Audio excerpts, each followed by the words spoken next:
오늘도 주의 전에 나와서 예배하는 여러분들 가운데 하나님의 은혜와 축복이 함께 하시기를 축원합니다. 우리 성도들과 서로 한번 인사하시죠. 반갑습니다. 사랑합니다. 축복합니다. 오늘 예배드리는 이 한 시간이 여러분의 마음과 정성, 하나님이 기뻐 연락하시는, 정말 하나님이 흠양하시는 그런 예배자로 세워지기를 축원합니다. 미국에서 가장 영향력이 크다고 하는 시카고에 있는 웰로 크릭 교회에서 얼마 전에 폭탄 선언을 했습니다. 우리가 잘못했습니다 하는 선언입니다. 그 교회는 저도 한 10여 년 전에 다녀와 봤는데 교회 역사가 32년밖에 되지 않은 그런 얼마 되지 않은 교회입니다. 그런데 미국에서 가장 영향력 있는 교회입니다.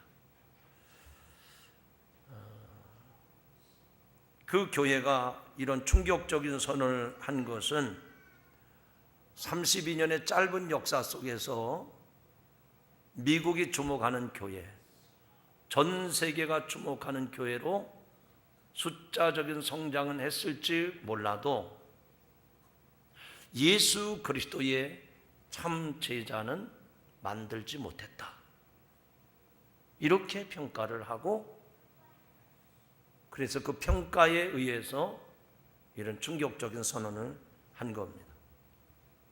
저도 방문해서 보니까 이 웰로 크릭 교회를 처음 이제 들어가는 입구에서부터 내가 지금 교회를 온 건가 아니면 골프장에 온 건가 할 정도로 착각을 일으켰어요. 넓은 잔디밭에 가지런하게 잘 정돈된 그런 잔디 공원 같은 것을 빙 돌아서, 호수 공원을 돌아서, 그게 교회 마당이에요. 교회 뜰이에요.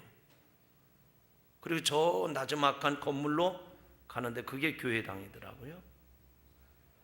그 교회는 예배뿐만 아니라 성경 공부, 소그룹 모임, 또 자원봉사, 지역 전도, 또 다양한 그런 문화행사, 이런 것들이 매주마다 또 매일같이 반복되는 교회였습니다.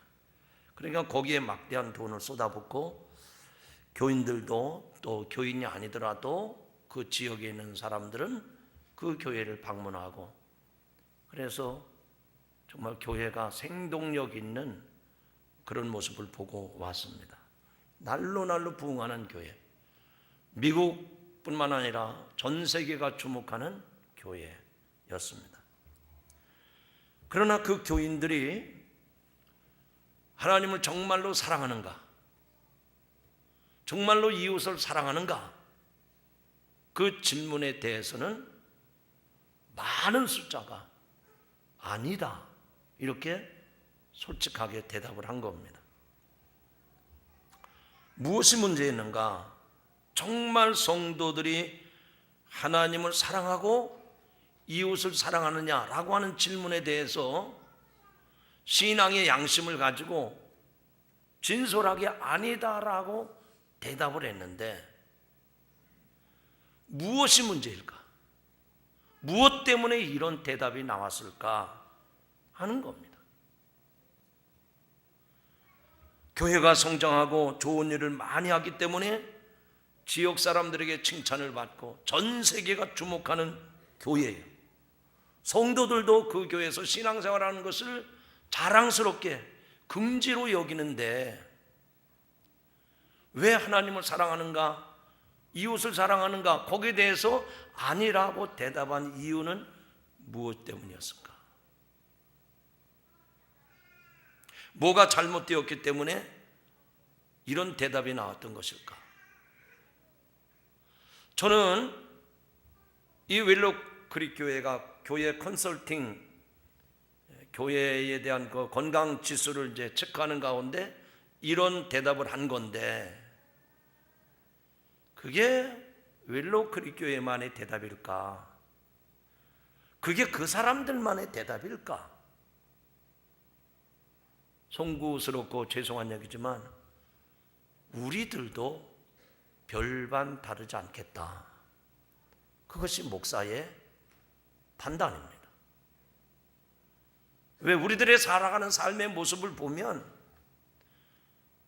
그렇게 말을 하지 않아도 그게 우리의 생활 단면에 이렇게 부각이 되고 있어요. 이렇게 수면 위에 떠오르는 것처럼 내가 교회 가서 교회 학교 교사로 수고하고 또 성가대원으로 수고하고 또 식사당번 봉사하고 평일에 나가서 교회를 섬기고 교회 모든 프로그램을 따라가고 하지만 정말 하나님이 나에게 너 정말 나 사랑하느냐? 너 교회를 네 몸처럼 사랑하느냐? 라고 물을 때 예, 제가 주님 사랑합니다. 이렇게 말할 사람이 많지 않다는 겁니다. 오늘 하나님께서 주신 본문의 말씀 보면 두 사람이 나옵니다. 한 사람은 바리새인 시몬이라고 하는 사람인데 그는 바리새인이었지만 예수님을 자기 집으로 식사 초대를 했던 사람입니다. 그리고 또 한 사람이 나오는데 초대받지 않았던 불청객, 죄 많은 한 여인이 나옵니다. 이 여인은 얼마나 죄가 많았는지 감히 예수님 앞에 고개도 들지 못하고 발 아래 엎드려서 눈물로 예수님의 발을 적시고 자기의 머리털로 그 발을 닦고 그 발에 입 맞추고 향유를 붓습니다. 바리새인은 생각하기를 예수님이 선지자라면 이 여인이 죄인인 줄 알았으리라, 그렇게 판단을 합니다. 바리새인은 생각으로 여인이 죄인이라고 판단하고 그 여인에 대해서 정죄하는 마음을 갖습니다. 그러나 예수님은 그 여인의 섬김을 받으시면서 이 여인이 나를 사랑한다고 말씀을 합니다. 사랑하는 마음으로 예수님의 발을 씻고 예수님의 발에 향유를 붓는 여인의 모습을 예수님이 칭찬하고 계십니다. 그리고 그 여인은 그 발에 입을 맞추었습니다. 예수님은 이 여인의 사랑을 받으시고 이 여인의 모든 죄를 다 사해 주셨습니다. 오늘 예수님 앞에 선 두 사람의 모습, 바리새인과 여인의 모습을 통해서 하나님께서 오늘 저와 여러분에게 주시는 분명한 메시지가 있습니다. 우리는 그 메시지를 오늘 귀 기울여 듣고 내 믿음을 다시 한번 반듯하게 세우는 여러분들이 되시기를 주님의 이름으로 축원합니다. 그것은 모든 것을 사랑으로 하라는 것입니다. 한번 따라합시다. 사랑하면 사랑받는다. 성도 여러분, 오늘 주의 말씀에서 은혜를 받고 여러분의 믿음이 회복되어서 이 여인처럼 주님을 사랑하고 교회를 사랑하고 성도와 이웃을 사랑하는 사랑의 성도들이 되시기를 주님의 이름으로 축원합니다. 오늘 본문 말씀 가운데 보면 예수님은 당연하면서 신앙생활이 어떠해야 하는가를 말씀을 통해서 잘 가르쳐 줍니다. 본문 47절에 보면 많은 죄가 사함받은 사람은 많이 사랑하고 사함을 받은 일이 적은 자는 적게 사랑하느니라 라고 말씀을 합니다. 사함받은 은혜를 받은, 죄사함받은 은혜를 받은 사람은 자기를 용서하고 탕감해 주는 그분을 사랑하게 됩니다. 이것이 양심입니다. 이것이 자연 법칙과 같은 상식적인 일입니다. 자기를 살려준 사람을 사랑하는 것도 마찬가지입니다. 내가 힘들고 어려웠을 때 도와준 사람을 사랑하는 것도 역시 마찬가지입니다. 이것을 모르는 사람은 배은망덕한 사람이라고 말을 합니다. 여러분, 신앙생활은 바로 여기에서부터 시작되는 겁니다. 예수님이 나의 죄를 담당하시고 십자가에 죽으셨습니다. 나의 그 수많은 죄값을 단번에 치러 주셨습니다. 과거뿐만 아니라 지금도, 아니 앞으로 내가 지을 모든 죄까지도 주님은 탕감해 주셨습니다. 십자가에서 죄값을 치러 주셨다는 말입니다. 예수님이 십자가에 죽으심으로 나는 완전히 죄사함을 받고 죄에서 자유케 되었습니다. 이제는 그 죄의 빚이 나에게는 아무 문제가 되지 않는다는 얘기입니다. 마치 이 반석기의 빚을 누가 전 재산을 팔아서 대신 갚아주었다면 반석교회는 더 이상 빚이 없는 겁니다. 빚이 사라진 기쁨과 자유를 누리면서 그 은혜에 감사하고 사랑하게 되는 것이죠. 이것이 신앙생활입니다. 그래서 신앙생활은 감사요 기쁨이요 사랑입니다. 예배하는 것은 예배를 통해서 그 은혜를 받고 또 그 축복받는 것도 있습니다. 엄밀한 의미에서 진정한 예배가 뭘까? 우리가 수없이 예배를 드리지만 진정한 예배가 뭘까? 우리는 우리 자신도 모르는 사이에 하나님의 축복을 받는 일이라 라고 생각하기 쉽습니다. 그러나 진정한 예배는 받는 것이 아니라 드리는 것입니다. 무엇을 드리는 것이죠? 나의 마음을, 나의 사랑을, 나의 헌신을 주님께 드리는 것이 진정한 예배자의 모습입니다. 오늘 우리가 이 시간 예배 드리면서 내가 드리는 이 예배가 바리새인이 드리는 그런 예배인지, 죄 많은 여인, 감히 예수님 앞에 고개마저 들지 못하는 그 여인의 눈물의 예배인지 우리 자신을 스스로 돌아보셔야 될 줄로 믿습니다. 예수님을 우리의 모임인 예배 자리에 초대했습니다.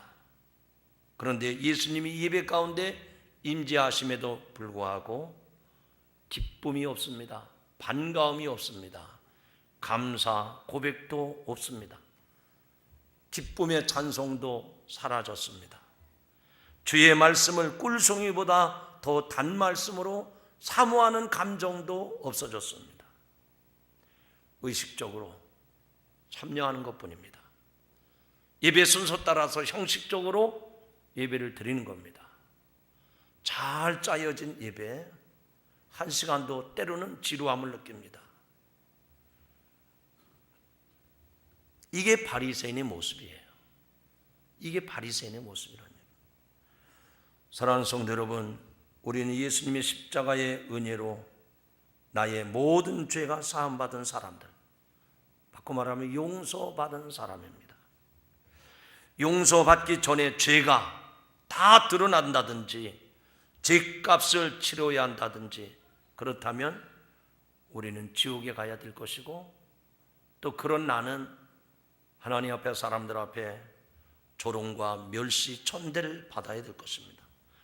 그런데 십자가의 은혜로 말미암아 이렇게 내 모든 죄가 용서함을 받아서 하나님의 자녀가 되었고 천국 백성이 되었고, 감히 하나님을 아바 아버지라 부르면서 주님 앞에 존귀하고 보배롭고 사랑받는 자가 되었으니 이것이 주님의 은혜를 입은 자의 예배의 모습이요, 또 주님을 사랑하는 자의 예배의 모습인 줄로 믿습니다. 성도 여러분, 오늘 우리가 하나님의 은혜, 하나님의 사랑을 받았다면 그 은혜에 보답하고 그 사랑에 반응하는 예배를 드릴 수 있기를 주님의 이름으로 축원합니다. 사랑하면 사랑을 받는다는 겁니다.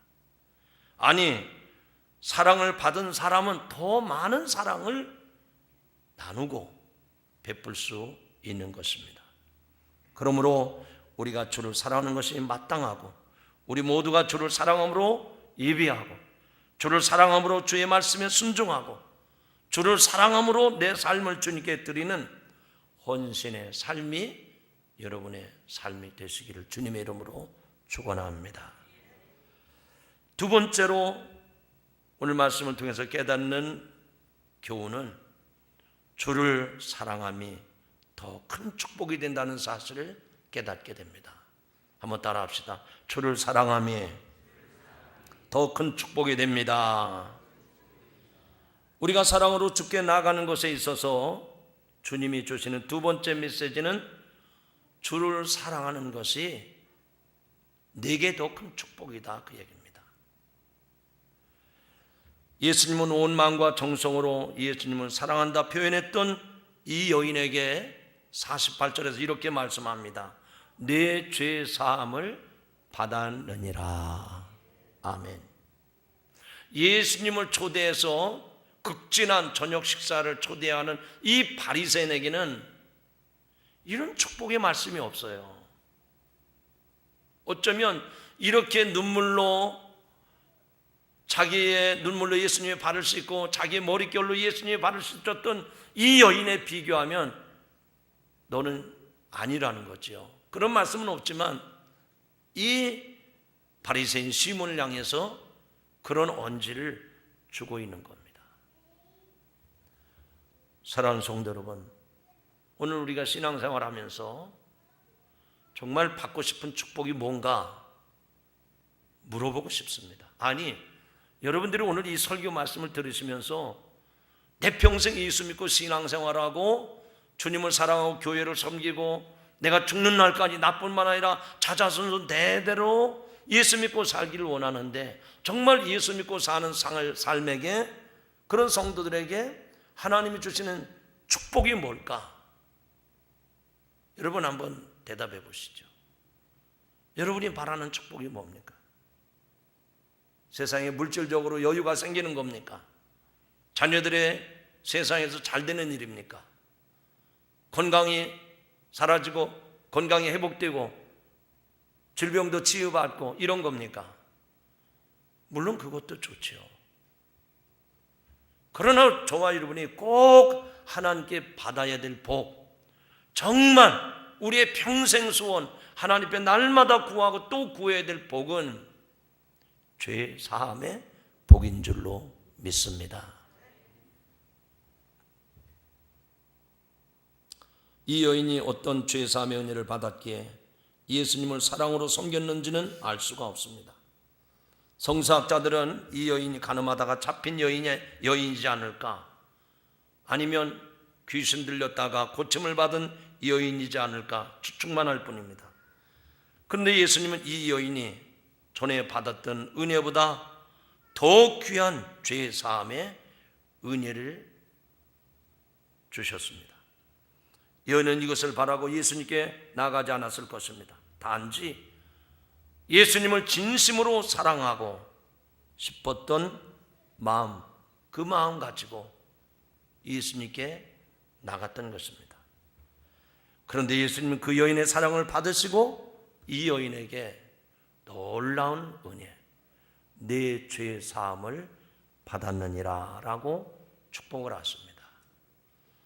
오늘도 저와 여러분이 예수님을 사랑하는 그 믿음을 가지고, 그런 열심을 가지고, 그런 정성을 가지고 주님께로 나가면 더 귀한 축복을 얻게 되는 줄로 믿습니다. 그것이 죄 사함의 축복이에요. 여러분, 우리가 언제 시험에 듭니까? 언제 주님과 멀어집니까? 언제 하나님의 말씀이 내 귀에서 들리지 않습니까? 죄와 짝하면, 나도 모르게 죄가 내 속에 들어와서 죄가 내 삶을 주장하고 왕노릇하면 그 다음에 죄 사함의 은혜가 오지를 않습니다. 죄 사함의 기쁨, 감격이 오지를 않습니다. 이런 표현이 이해가 될는지 모르겠습니다. 나쁜 강도짓 하는 놈이 살인하고 남을 해치고 이럴 때, 내 죄 사함이 크도다 이러면서 나쁜 짓 하는 강도가 있습니까? 죄 지을 때는 죄의 사함에 대한 은혜가 뭔지를 몰라요. 오히려 죄를 쫓아가는 것이 더 잘하는 일인 줄 안다고요. 우리의 신앙생활도 그렇습니다. 내가 주를 사랑함으로 나 같은 사람도 주님이 사랑하시는구나, 나 같은 사람에게도 죄의 사함의 은혜가 있는구나, 이럴 때 신앙의 기쁨이 있고요, 감격이 있고, 그래서 내 물질도 아깝지 않고 내 시간도 아깝지 않고 내 몸을 들여서 주님을 섬기게 되는 겁니다. 근데 죄를 짝하여 살다 보면 구원의 기쁨이 뭔지, 죄의 사함의 감격이 뭔지 그저 딱딱하게 굳어있는 경직된 바리새인과 같은 신앙생활을 할 수밖에 없다는 얘기입니다. 오늘 이 말씀을 듣는 성도 여러분, 주님을 사랑하시기 바랍니다. 사랑하는 자에게 더 큰 축복이 주어짐을 믿으시기 바랍니다. 하나님의 임재 연습이라고 하는 책의 주인공이 있는데, 이 주인공은 로렌스라고 하는 형제입니다. 그는 한 수도원의 청소와 설거지를 하는 수도사였습니다. 그런데 그는 수도원에서 가장 영성 있는 사람으로 뿐만 아니라 수많은 사람들이 만나고 싶은 사람이 됐습니다. 왜냐하면 이 로렌스를 만나서 대화하면 로렌스를 만난 것이 아니라 하나님을 만난 것처럼 사람들이 느껴지는 거예요. 로렌스라고 하는 이 청소부, 걸레질하는 이 수도원의 청소지 역할을 하는 그 사람을 만나면, 그런 사람, 청소부를 만난 것이 아니라 하나님을 만난 것 같은 느낌을 받기 때문에 사람들이 그를 그렇게 좋아했던 것입니다. 어떻게 이 로렌스가 그런 만나고 싶은 사람이 됐을까요? 이 로렌스는 그런 생각을 합니다. 내가 이 수도원에서 청소를 하고 빗자루질을 하고 이것은 내가 하찮은 일이다 생각하지 아니하고, 이 청소하는 것도 거룩한 일이다. 그래서 주님을 사랑하는 마음으로 걸레질을 하고 청소를 합니다. 그의 모습 속에 하나님의 임재가 나타나는 거예요. 그의 말에 하나님의 거룩함이 느껴지는 거예요. 그러니까 사람들이 수도원에 와서 이 로렌스를 만나고 싶어 하는 겁니다. 그를 만난 것이 곧 하나님을 만난 것으로 느껴지기 때문입니다. 사랑하는 성도 여러분, 여러분의 말, 여러분의 행동, 여러분의 일을 통해서 세상의 사람들이 하나님의 거룩하심을, 하나님의 임재하심을 경험하고 있습니까? 아니면 예수 믿는 사람도 별반 다르지 않구나, 그리고 혀를 내두릅니까? 오늘 하나님의 사랑을 많이 받으셔서 여러분의 입술의 말을 통해서, 여러분의 삶의 모습을 통해서 그리스도의 향기를 전할 수 있는 성도들이 되시기를 주님의 이름으로 축원합니다. 사랑은 축복의 그릇입니다. 따라합시다. 사랑은 축복의 그릇입니다. 그 그릇에서 계속 퍼주면 축복이 점점 흘러가는 거예요. 그 축복 속에 담긴 것은 뭡니까? 사랑이에요. 사랑을 주면 낭비가 아닙니다. 자꾸만 남는 거예요. 채우고도 남는 거예요. 여러분의 심령이 하나님의 사랑으로 가득하셔서 남에게도 주고 더 채워지는 이런 놀라운 은혜가 임하기를 주님의 이름으로 축원합니다. 마지막으로 오늘 이 본문의 말씀을 통해서 그 사랑을 회복하라고 말씀을 하십니다. 흔히 하는 말처럼 첫사랑을 회복하라는 겁니다. 옆 사람에게 한번 이야기하시죠. 주님과의 첫사랑을 회복하십시다. 여러분, 주님을 사랑한다고 하는 것은 뭘 의미합니까? 신앙생활의 시작이 주님 사랑하는 겁니다. 아니, 내가 사랑하기 때문에 주님이 사랑하는 것이 아니라 이미 주님이 우리를 죄인 중에 죄인이요 괴수 같은 우리들을 사랑해 주셨잖아요. 그래서 그 주님을 사랑하는 겁니다. 이게 신앙생활의 첫걸음이란 말이죠. 여러분, 그 주님의 사랑이 지겨워지지 않았습니까? 이제 주님의 사랑 노래만 해도 짜증이 나지 않습니까? 그런 사람들은 거짓 사랑을 받았기 때문에 그래요. 주님의 참 사랑은 짜증나지 않습니다. 불쾌하지 않습니다. 또 사랑하고 싶고 또 사랑하고 싶은 것이 주님이 우리에게 보여주신 사랑인 줄로 믿습니다. 그런데 왜 우리는 그 주님이 보여주시고 가르쳐 주신 사랑을 하지 못하는 것일까? 왜 사랑이 메말라 버리고 왜 감정이 다 싸늘해졌을까? 오늘 본문에 보니까 바리새인처럼 우리는 신앙생활을 하기 때문에 그렇습니다. 첫사랑을 잃어버렸다는 말입니다. 계시록 2장에 보면 에베소 교회가 나옵니다. 에베소 교회는 역사와 전통이 있는, 그리고 주님을 향한 수고와 인내가 있었던 교회입니다. 악한 자들과 용감하게 싸워서 믿음을 지켰던 교회였습니다.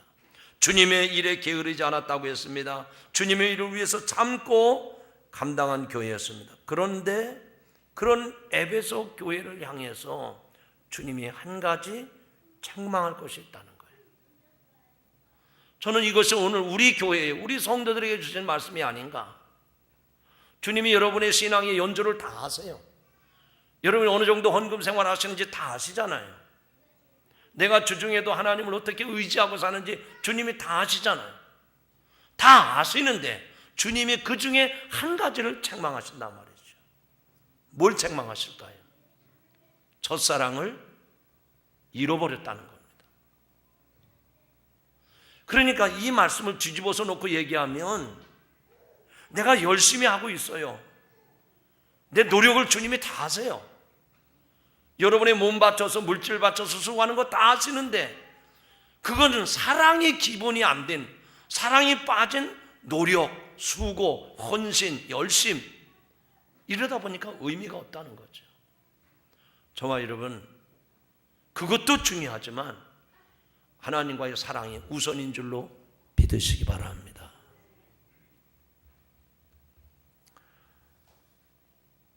우리의 신앙생활을 사랑으로 세워가야 될 줄로 믿습니다.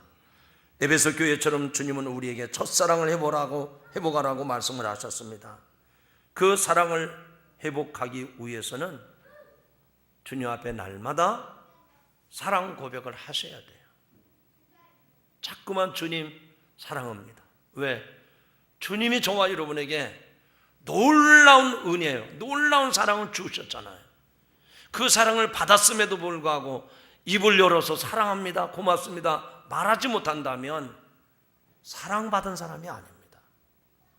사랑을 받은 사람은 저도 사랑해요 라고 표현하고 고백할 수 있는 거예요. 그러므로 여러분의 삶 속에서 주님 사랑합니다, 주님 사랑합니다, 이런 고백이 끊어지지 않기를 주님의 이름으로 축원합니다. 한번 연습 한번 해봅시다. 주님 사랑해요, 주님 사랑합니다, 진심으로 주님 사랑합니다. 혹시 3번 지금 했는데 어설프지 않으셨어요? 사랑합니다 하는 말이 왜 어설픕니까? 진짜 사랑을 받은 사람은 주님이 베풀어 주신 사랑에 비하면 내가 어떻게 사랑할 수 있다고 하겠습니까? 그럼에도 불구하고 주님, 저도 주님 사랑해요, 이것이 사랑하는 사람, 사랑받은 사람의 교감입니다. 제가 오늘 목양실에서 아침 예배 준비하고 있다가 성가대실에 들어가가지고 성가대원들이 있는 앞에서 무슨 얘기를 하다가 보니까 이상훈 권사 아들 희성이가 아빠 기대가지고 이렇게 있더라고요. 그래서 희성이한테 이렇게 했어요. 그랬더니 걔도 금방 손을 들어 이러더라고요. 만약에 그 아이가 저한테 감정이 안 좋았다면 내가 이렇게 할 때 잃었을 거예요. 눈을 맞추지 않았을 거예요. 아니, 손을 들어서 화답하지 않았을 거예요. 희성아, 사랑해. 그 아이도 나한테 사랑해요, 목사님. 사랑은 표현으로 나타납니다. 다시 한번 연습합시다. 주님 사랑합니다. 주님 진심으로 사랑합니다. 저는 주를 사랑함으로 드리는 기도, 예배, 찬양을 생각하면 떠오르는 노래가 있어요. 나 무엇과도 주님을 바꾸지 않으리, 이 노래입니다. 그 노래가 더욱 가슴에 와닿는 것은 주의 부르심을 입어서 카자흐스탄의 선교사로 떠난 한재성 선교사님, 그곳에 가서 10년 동안 사역을 하다가 어느 날 사모님하고 아이들만 집에 두고 선교사님 밖에 나간 사이에 카자흐스탄의 강도들이, 괴한들이 선교사님 댁에 들어와서 돈 달라고 하니까 돈이 없어요. 그 말 한마디에 그 자리에서 사모님을 무차별하게 가격해서 그 자리에서 죽었어요. 이 한재성 선교사님은 그 시신을 고국으로 모시고 와서 남한강 기슭에다가 묻어두고 그 묘비 앞에서 사랑하는 아내를 위해서 기도한 다음에 그 찬양을 부릅니다.